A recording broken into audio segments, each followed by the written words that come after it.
Surfer of the Century by Ellie Crow, illustrations by Richard Waldrop.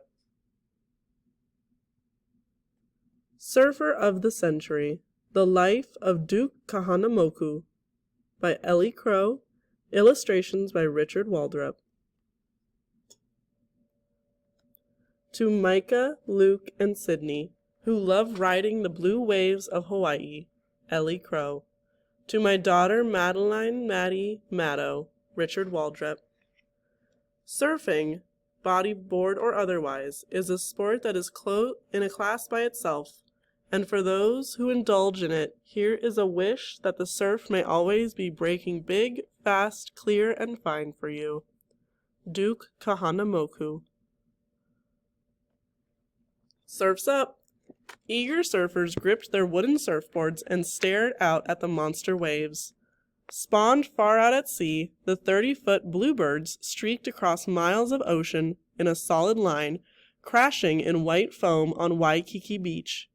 Such huge waves occurred only on extraordinary occasions, the result of underwater earthquakes or volcanic eruptions.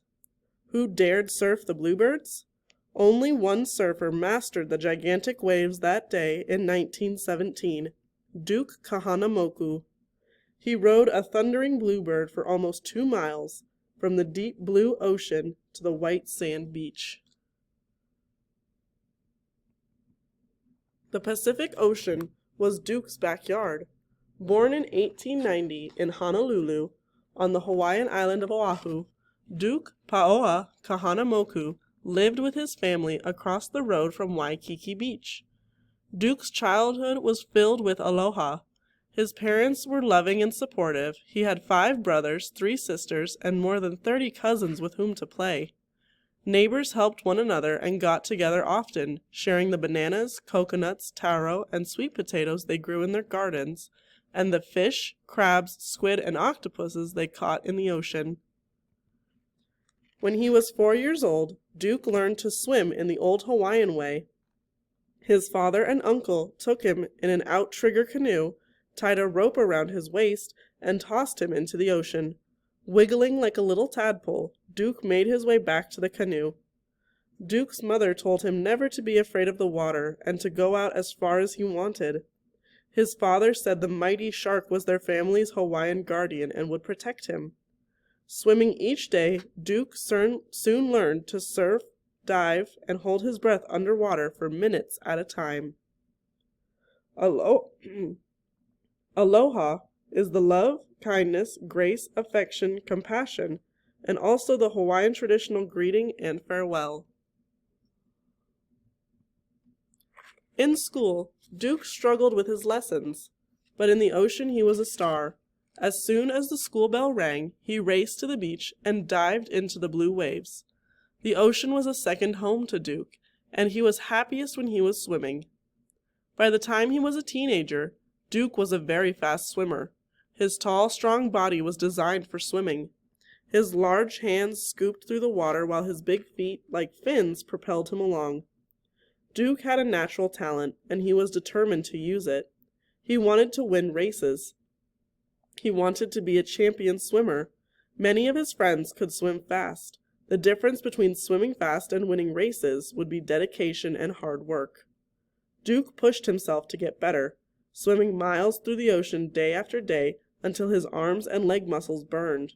He dropped out of high school and started working on the beach, making and selling surfboards. He earned enough money to help pay his family's bills, and he had plenty of time to swim. Soon, Duke swam faster than all his friends, and he longed for an opportunity to race the best swimmers from the mainland United States. When several top Australian swimmers visited Hawaii in 1910, Duke studied their special crawl stroke. Deciding that their stiff-legged kick used up too much energy, Duke developed the flutter kick, a flexible knee version of the Australian crawl. He called this new swimming style the Hawaiian crawl, and joked that his kick was the Kahanamoku kick.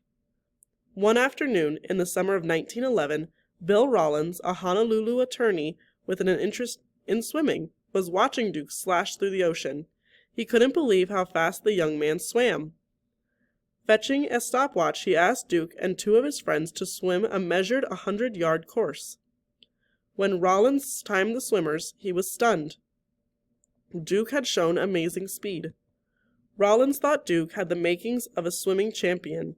"I'd like to coach you," Rollins told Duke. Duke's heart leapt. "It's a deal if you think I've got it," he said. They closed their agreement with a handshake and a smile. Duke and his two friends joined with their other eager swimmers to form a swim team.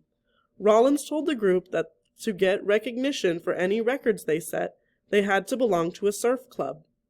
Duke had tried earlier to join the He'elani club and had been refused membership even though he knew some of the members. To the club he was just a penniless beach boy. Duke was hurt but managed to shrug off the rejection. Acting on Rollins' advice, the members of the swim team organized the Hui Nalu Club of the Waves. They called it the Poor Man's Surf Club. Because they had no clubhouse and met under a hau tree at Waikiki Beach. Sitting in the shade of the tree, Duke and his friends worked on building bigger surfboards with sleeker designs and better balance. Duke developed a huge 16-foot, 114-pound board that handled well. In Waikiki's rolling waves, the Beach Boys worked on new surfing maneuvers, standing on a board backward, stepping from board to board, sliding left and right with the waves, doing headstands, and riding tandem with another person, usually a pretty girl, on the surfer's shoulders.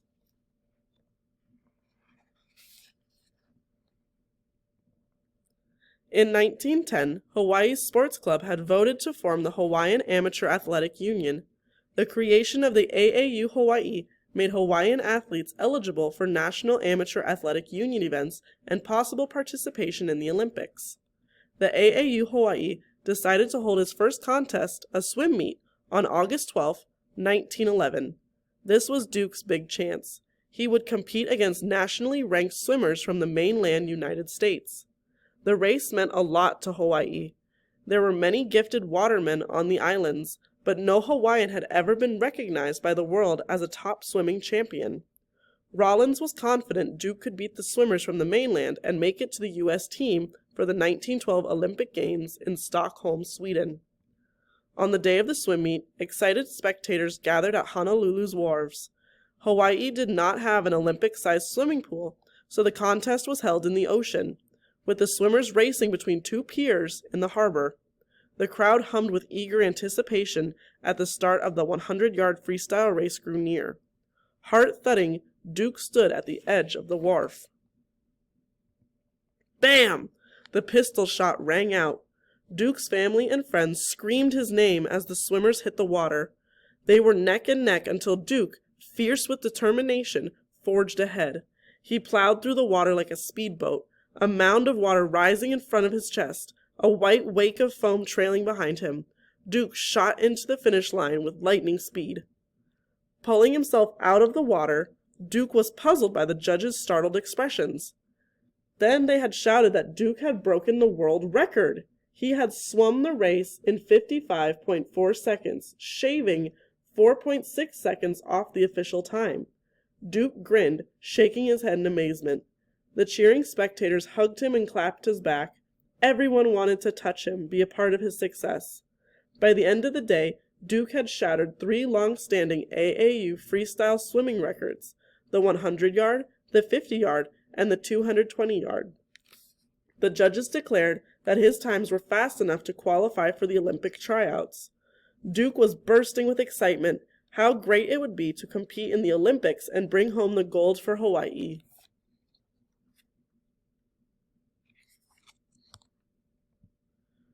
For weeks, reporters followed Duke around the beach at Waikiki, taking his photo and trying to interview him.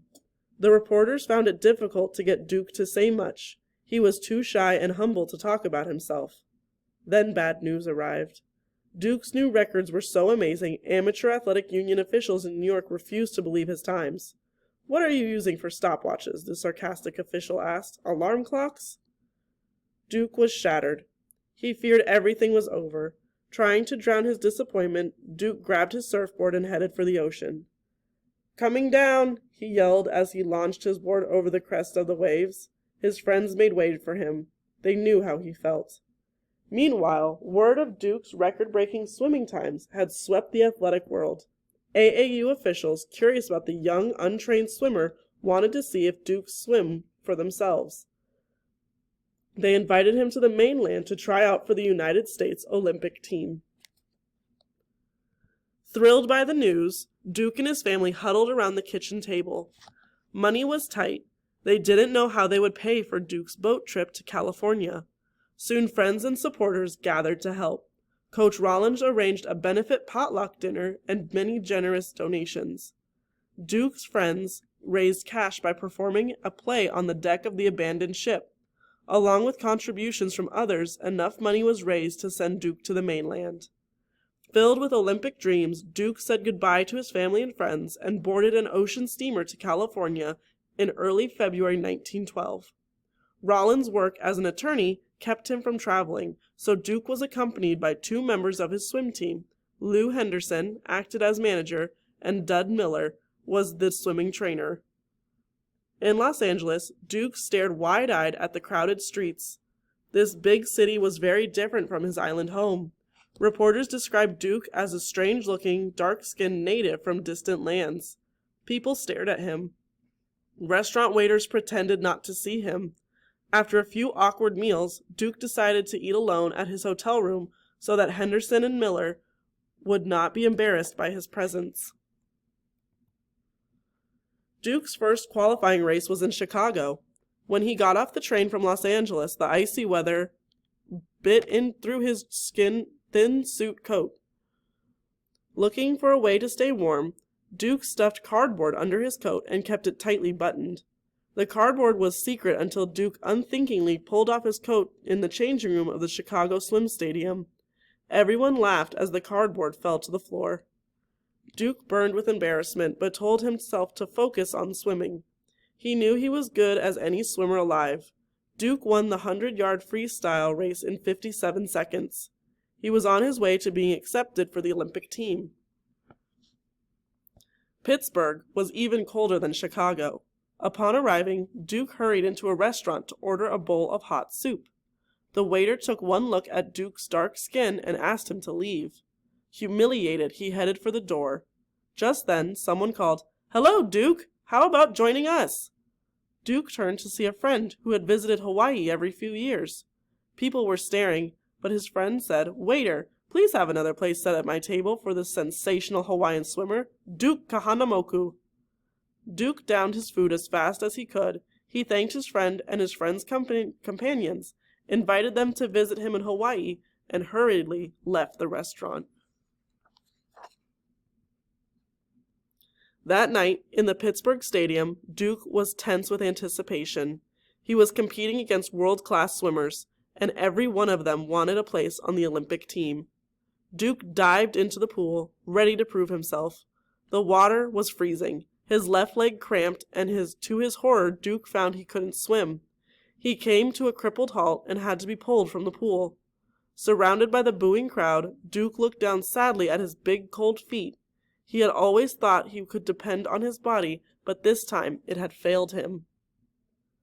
The next day, Duke decided to swim around the pool before his first race to get his body used to the icy temperature. The crowd jeered, calling him a show-off. Duke tried to ignore the taunts. He climbed out of the pool and stood alone, waiting for the other swimmers to line up. His mind went back home.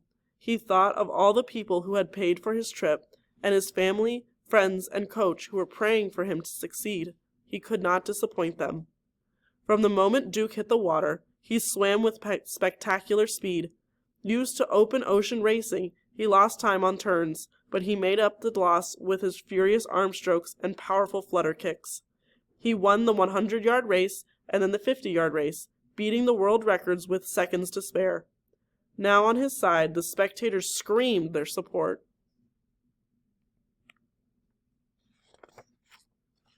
The endless swimming and hard work had paid off. Duke was going to the Olympic Games in Stockholm. He could be the first Hawaiian ever to swim in the Olympics. competing against the strongest swimmers from around the world. The competition would be fierce, but Duke ached to test himself against these legendary athletes. The Olympic ship, the SS Finland, arrived in Sweden in July 1912. The sky was overcast and the weather looked dark and cold. Crowds of reporters rushed the athletes as they milled around on the ship's deck. The reporters had many names for Duke: human fish, half-man, half-fish, merman, paddle-wheel steamer, and they showered him with questions about his amazing speed. Duke answered the reporters' questions as best he could.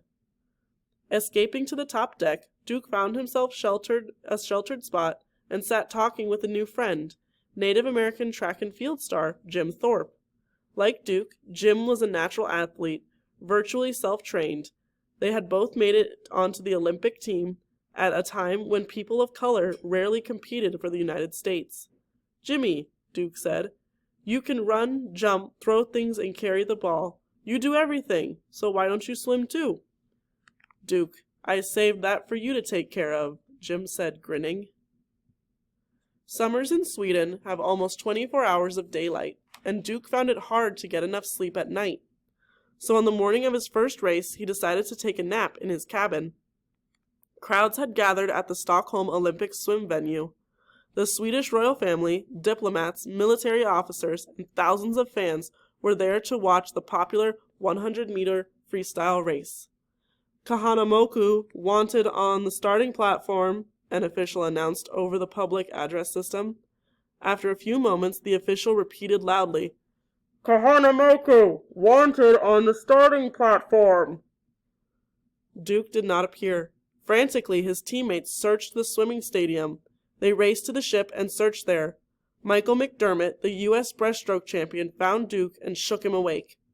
At the stadium, Duke pushed through the crowds and approached the starting official. "Where have you been?" the frowning official demanded.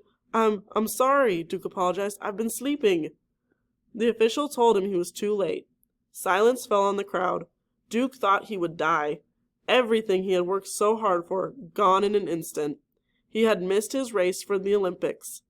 Suddenly, Cecil Healy, Australia's star swimmer, called out for Duke to be allowed in the race. Healy refused to swim unless Duke competed, even though Duke was his main threat. It seemed as though no one in the stadium breathed. Duke stared at the ground and waited for a minute that seemed to go on forever. Finally, the official relented, giving Duke a curt nod. Adrenaline pumping through his body, Duke lined up with Breding and Rami from Germany, Longsworth and Healy from Australia, and Huzog from the United States. The starting pistol cracked, and the 6 swimmers hit the water. Duke was first up from his dive, slicing through the water. At 25 meters, Duke was well ahead. Then from the corner of his eye, he saw Healy coming up fast. Duke powered on, ripping across the pool, his body lifting up and forward. The crowd roared. With Healy on his heels, Duke slammed the finish line, clocking 63.4 seconds, a new Olympic record. Healy was 1.2 seconds behind. Duke had won Olympic gold. King Gustav of Sweden was so impressed with Duke that he personally awarded him the gold medal and placed the wreath of victory on his head. Duke smiled and stammered his thanks. His smile grew wider when the king also honored Duke's friend Jim Thorpe, who had won 2 gold medals. Suddenly, Duke was an international champion, and sports fans everywhere wanted to see the big Hawaiian swim. Duke obliged, competing in swimming pools all over Europe and even in the Seine River in Paris. Back in the United States, he taught swimmers on the East Coast to surf. Although public beaches and pools on the mainland were mostly closed to people of color, Duke's exhibitions were a first step towards integrating these facilities. To the world, Duke became a symbol of Hawaii. When newspapers reported that Duke was a descendant of ancient Polynesian kings, he modestly replied that he was just a beach boy from Waikiki. Duke also tried hard to present a good image and live up to people's expectations. He slipped up only once. Traveling on a slow-moving steamer, Duke found the sparkling ocean just too tempting. When the boat's engine stalled and was being repaired, he dived over the side for a quick swim. The rough sea quickly pulled Duke and the ship in opposite directions. Duke swam as hard as he could, but he couldn't make it back. With the passengers yelling, "Man overboard!" he was rescued by a lifeboat. Duke returned to Honolulu in October 1912, was triumphant. Thousands of supporters met the ship. Cannons boomed, music filled the air. Duke's family and friends rushed the gangway and piled colorful leis around his neck. The sweet-smelling flowers reached right up to Duke's eyes. He had to peek over them to see the welcoming crowd. Duke received offers to turn professional and be paid for competing in swim meets, but the Olympic Games were open only to unpaid amateurs, so Duke refused. He wanted to compete in the 1916 Olympics in Berlin, Germany. While he trained, Duke needed to earn a living. He didn't have many work skills. He had left school early, and the ocean was all he knew. Finally, Duke found a job assisting surveyors on the Honolulu Water Department. Each day after work, he ran to Waikiki Beach to swim. In late 1914, the Australian swim team was training feverishly for the Berlin Olympics. They invited Duke to Australia to compete in swim meets with them. They also wanted him to demonstrate his Hawaiian crawl and flutter kick. Duke accepted eagerly. Arriving in Sydney, Duke was surprised by the enthusiastic reception he received from the Australians. He promised to do his best to please everybody. During his 33-race tour, the sports stadiums of Sydney, Melbourne, and Brisbane were packed with appreciative crowds. Duke gave outstanding performances in race after race and laughed when he read news reports about his unusually large pedal extremities, which gave power to his Kahanamoku kick. Duke's sportsmanship and good nature won him many new fans. The Australians had been so welcoming and generous, Duke wanted to do something to repay them. Although some Australians knew about surfing before his visit, Duke noticed that they were not taking advantage of their wonderful big surf. He thought his way was very unusual. Hawaiians had been riding the waves for at least 1,000 years. Duke decided he would introduce the Australians to board surfing, the sport of the ancient Hawaiian kings. No surfboard was available, so Duke bought a sugar pine plank and spent a day shaping an 8-foot, 9-inch board. Word spread that the Hawaiian swimming champion was going to ride ocean waves on a board, and the crowds of curious people gathered at Freshwater Beach in Sydney. The amazed spectators cheered with delight as Duke rode the board down the long, steep face of a wave and across the cove, continually beating the break. By the end of the day, Duke had soared, glided, drifted, and stood on his head, all while riding his surfboard. For a finale, he invited a girl to sit on his shoulder, and they rode a wave to shore while the onlookers clapped and shouted loudly. Back in Hawaii, Duke continued to train for the Olympics. When he wasn't swimming or working, Duke and his Hui Nalu friends could be found at Waikiki Beach, teaching visitors to surf. Surfing was catching on as a sport on the east and west coasts of the United States, and Duke loved sharing the excitement of riding the waves. Duke's dream of competing at the 1916 Berlin Olympics came to an end when the Games were canceled due to World War I, which had been raging in Europe since 1914. When the United States entered the war in 1917, Duke traveled throughout the mainland as a Red Cross volunteer in water safety and life-saving techniques. He also competed with other swimmers to raise money for the Red Cross to purchase U.S. war bonds. Duke was 28 when the war ended in 1918, and some feared he was too old to compete in the 1920 Olympic Games in Antwerp, Belgium. But Duke wasn't ready to give up. He trained and swam himself into top condition. Once again, Duke won Olympic gold for the United States, speeding through the water far ahead of his competitors and clocking 60.4 seconds for the 100-meter freestyle race. He won a second gold medal as a member of the 4x200-meter relay team. Duke was proud of his participation in the first Olympics in which athletes took an oath to compete for the glory of the sport. After Antwerp, the U.S. Olympic team toured Europe and the United States. Duke was mobbed wherever he went. He was so popular that a chaperone was appointed to protect him from adoring fans. In 1922, Duke moved to California. He appeared in several Hollywood movies, usually playing native chiefs because he was dark-skinned. Duke always performed with dignity, but wished directors would sometime cast him in roles that were not such stereotypes. When not acting, Duke took part in swimming exhibitions and gave surfing demonstrations across the country. He experimented with surfboard designs and worked on making hollow boards. He also made himself a small, light board that he took everywhere. Duke held the record as the fastest swimmer in the world for 12 years. When the 1924 Olympic Games in Paris, France came up, he was determined to remain the champion despite strong competition from the young American swimmer Johnny Weissmuller. Using the flutter kick Duke had made famous, Weissmuller broke Duke's existing Olympic record with a speed of 59 seconds in the 100-meter freestyle. Duke accepted the second-place silver medal with a gracious smile. Duke kept training, swimming, and surfing. He thought he had a good chance of beating Weissmuller in the 1928 Olympic Games in Amsterdam, Netherlands, but Duke was sidelined by illness. By the end of his Olympic career in 1932, at age 41, Duke had won 3 gold medals, 2 silver medals, and 1 bronze. To Duke, surfing was a way of life, and one day in 1925 in Southern California, he proved that surfboards could also save lives. Big surf was expected at Corona del Mar, and Duke and his 2 friends had spent the night sleeping on the beach. While checking out the huge green waves in the foggy morning, Duke noticed a fishing boat making its way close to the coast.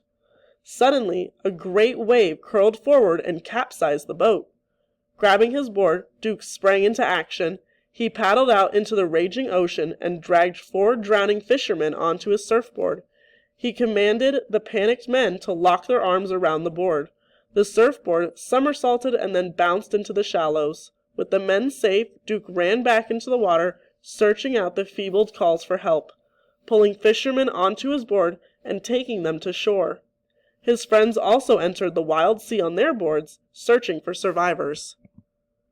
Duke saved 8 people that day, and his friends rescued 4. Saddened that they had not saved everyone, Duke hurried from the beach before he could be thanked and before news reporters arrived. Later, the actions of Duke and his friends were described as the most superhuman rescue act and finest display of surf riding ever seen in the world. Duke was pleased when surfboards became standard equipment in emergency rescue trucks and lifeguard towers.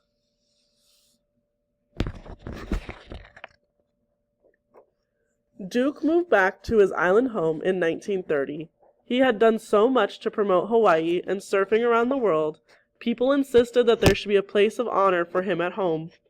Friends encouraged Duke to run for public office as sheriff of Honolulu. In 1934, he won easily, and he remained Honolulu's sheriff for 26 years. In 1940, when he was 50, Duke married Nadine Alexander. 20 years earlier, as a teenager in Boston, she had fallen in love with his picture.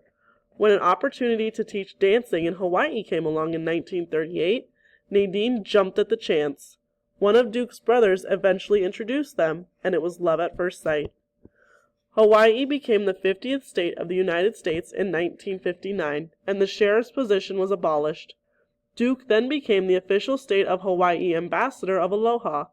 He welcomed politicians, celebrities, and other distinguished guests, and officiated at countless events and celebrations. Duke thought of surfing as Hawaii's gift out to the world, and he never stopped promoting the sport.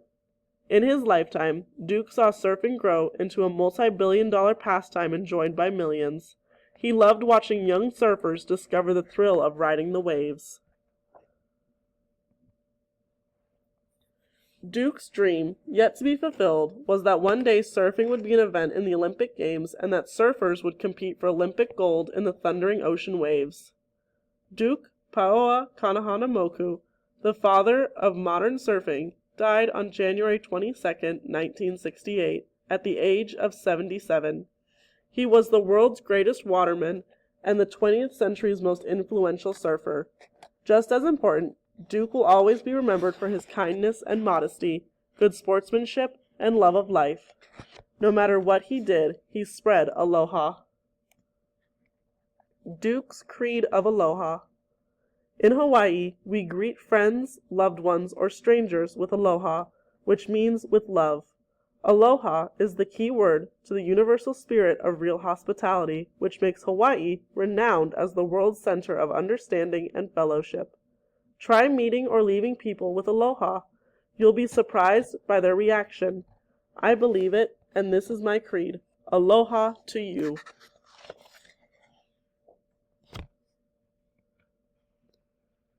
Highlights of Duke Kahanamoku's life and legacy. 1890, August 24th, born in Honolulu, Hawaii. 1900, Organic Act makes citizens of Republic of Hawaii citizens of the United States. 1910, Hawaiian Amateur Athletic Union created. 1911, organized Hui Nalu Club of the Waves. August 12th, first Amateur Athletic Union Hawaii sanctioned swim team meet held in Honolulu Harbor. Broke world records in 50-yard, 100-yard, and 220-yard freestyle races. 1912, Olympic Games in Stockholm, Sweden. Won gold medal in a 100-meter freestyle race and silver medal in 4x200-meter freestyle relay. Introduced surfing to United States East Coast. 1914 to 1915, introduced surfing to Australia and New Zealand. 1915 to 1932, helped popularize surfing and swimming in California. 1916, Olympic Games in Berlin, Germany, canceled. 1917, rode monster wave in Waikiki for 1 3/4 miles. 1918, swam in exhibitions to raise money for Liberty Loan war bonds to support United States efforts in World War I. 1920, Olympic Games in Antwerp, Belgium, won gold medals in a 100-meter freestyle race and 4x200-meter freestyle relay. 1922 to 1930, lived in Los Angeles, California, played small roles in movies. 1924, Olympic Games in Paris, France, won silver medal in a 100-meter freestyle race. 1925, rescued 8 people on a surfboard at Corona del Mar, California. 1932, Olympic Games in Los Angeles, California, won bronze medal as an alternate member of the water polo team. 1934 to 1960, served as sheriff of city and county of Honolulu. 1940, August 2nd, married Nadine Alexander. 1956, attended Olympic Games in Melbourne, Australia, as official U.S. representative, recommended surfing as an Olympic event. 1959, Hawaii became 50th state of the United States. 1960, appointed official state of Hawaii's ambassador of Aloha. 1964, honored as sports champion of the century at New York World's Fair. 1965, December, first Duke Kahanamoku Invitational Surfing Championships held at Sunset Beach, Oahu, Hawaii. 1965 to 1966, one of first group inducted into International Swimming Hall of Fame and Surfing Hall of Fame. 1968, January 22nd, died in Honolulu. January 27th, thousands attended Waikiki Beach funeral. 1969, plaque and bust dedicated at Huntington Beach, California. 1984, inducted into U.S. Olympic Hall of Fame. 1986, out-triggered Duke Kahanamoku Foundation created. 1990, statue dedicated at Waikiki Beach, Hawaii. 1994, statue dedicated at Freshwater Beach, Sydney, Australia. First name inscribed in Huntington Beach Surfing Walk of Fame. 1999, named Surfer of the Century by Surfer Magazine. 2002, August 24th, Duke Kahanamoku commemorative stamp issued by United States Postal Service.